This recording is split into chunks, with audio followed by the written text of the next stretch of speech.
For all those jokers out there that saying that Manchester United are back, let me tell you some facts. I feel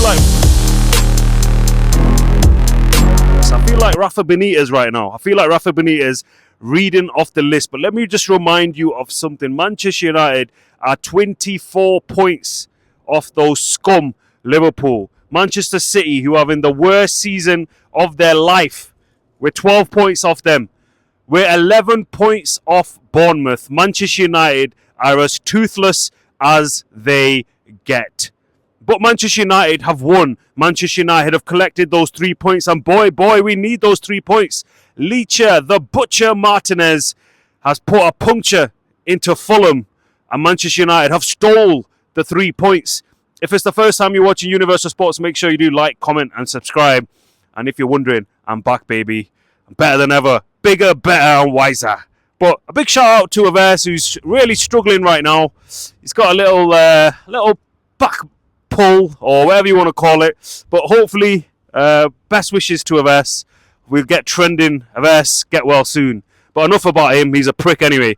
Let's talk about the starting lineups. And why the hell has Ruben Amorim started Andre Onana? Ruben Amorim has talked about that if you play well in training, if you play well in the game, then you've got a chance to start. And I'm sorry, but Andre Onana is as dependable as marrying a Pakistani girl in Manchester. It's like Onana. It's like your wife sleeps around and you still keep her because you can't do anything better. But we've got something better. We've got Bayinde, and don't get me wrong, he's not the long-term fix. But Andre Onana, actions have consequences. I found that out in my personal life. Actions have consequences, and Onana, I'm sorry, you are not fit to wear the Manchester United shirt, and I don't want to see you in goal, because every time I see you, I get grayer and grayer and grayer, and I'm fucking grey. I'm telling you right now.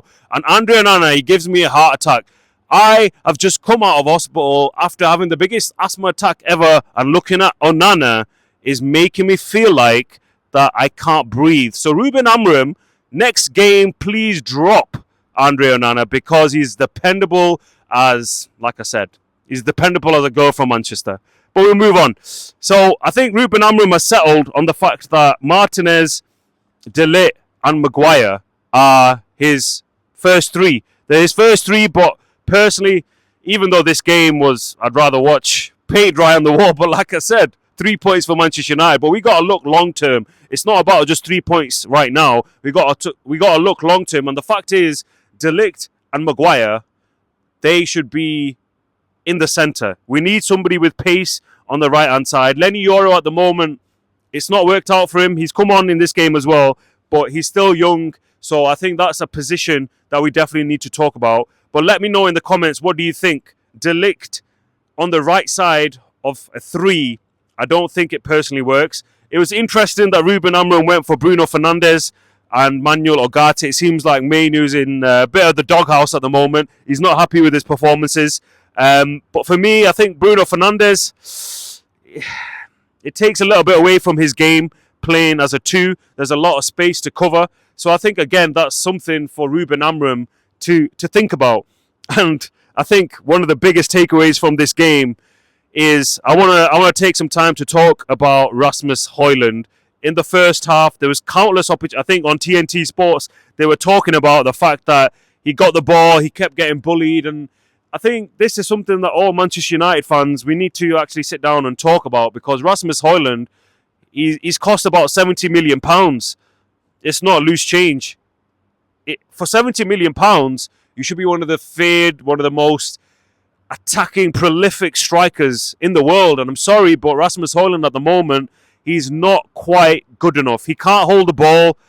He's always looking to run in, and that's not something that we're trying to do under Ruben Amorim at the moment. We defend as a team and we attack as a team. And at the moment, Rasmus Højlund, he's being found out. Is he good enough long term? I'm sorry, but I don't think he is. Let me know in the comments. Tell me if I'm wrong. But Rasmus Højlund is not the answer, because we are so toothless up front. Like, this is a fact that we all have to accept. Manchester United are the worst team to watch in the Premier League. Sir Jim Ratcliffe, Mr. Ratatouille himself, Ineos, the repo men, they want to cut costs. They want to increase revenue, but you have to look on the pitch. Manchester United are absolutely dire on the pitch. Never mind winning, never mind any about that. To watch as a product, as a brand, Manchester United are the worst to watch in the Premier League. I don't look forward to watching Manchester United. I don't want to watch it, but I love Manchester United, so I have to watch him. But for a neutral, I'm sorry, do you want to pay £66 to watch that? I mean, we're playing at Craven Cottage, thank the Lord, because if we were at Old Trafford, we would have got the smackdown, we would have got the rock bottom, we would have took the stunner, we would have took everything. So that's that. In terms of the game itself, special shout-outs for me. I want to talk about who I think the best performers in this game were. Firstly, Lisandro Martinez. In terms of his defensive work, okay, middle of the road, but that goal, wow. He got an absolute thunderbolt. Pikachu will be proud of against Liverpool at Anfield and again at Craven Cottage. It took a slight deflection, but wow, I mean, this is what playing football is all about, right? Long range bullet off the crossbar and in. That's what you play football for. So shout out to Lisandro Martinez. I also thought Collier, when he come off, I don't know, something about him. He gives me, you might not think that this is a compliment, but he's giving me Scott McTominay vibes. He's strong. He's passionate about Manchester United. He's come through the ranks. He's physical. He's not going to get bullied in the pitch. I mean, let's compare. We've got Eriksen. We've got Casemiro. None of those guys look like those guys that you want to go into the trenches with. You want to go to war with, because Casemiro and Eriksen, they're getting bypassed. They can get a run past. But Collier, he's up for a fight. He'll roll his sleeves up. And I think long term, Mainu, Ugarte, a lot of Man United fans think that is the partnership to move forward. But we've got Bruno Fernandes in the mix. We've got Collier in the mix. So that's something to watch out for. In terms of long-term takeaways from this game, we haven't really learned anything about Manchester United that we didn't already know. Manchester United are not that good. Our starting 11 is not as good as Man United fans think they are. And we've gone up to 12th. Manchester United are 12th. And we're nearly in February. So that's a big problem. But we've got Europa League coming up. We've got Bucharest coming up. We've got Leicester at Old Trafford in the FA Cup. Ruud van Nistelrooy and Leicester got 3 points at Tottenham. I mean, read into that as much as you will. But we need to win the game against Leicester. And the Europa League is all we have. The Europa League is all we have. So Ruben Amorim has lots of questions still to answer. We've survived London. We've survived Fulham. We've taken the 3 points. You can call it a smash and grab. You can call it whatever you want. But this is just the first step. We need to start winning at this place here. Old Trafford, the Theatre of Dreams. I'm standing outside here and I'm glad that Manchester United didn't play here, because Manchester United would have got beat up by Fulham if we did. So a lot of things to think about.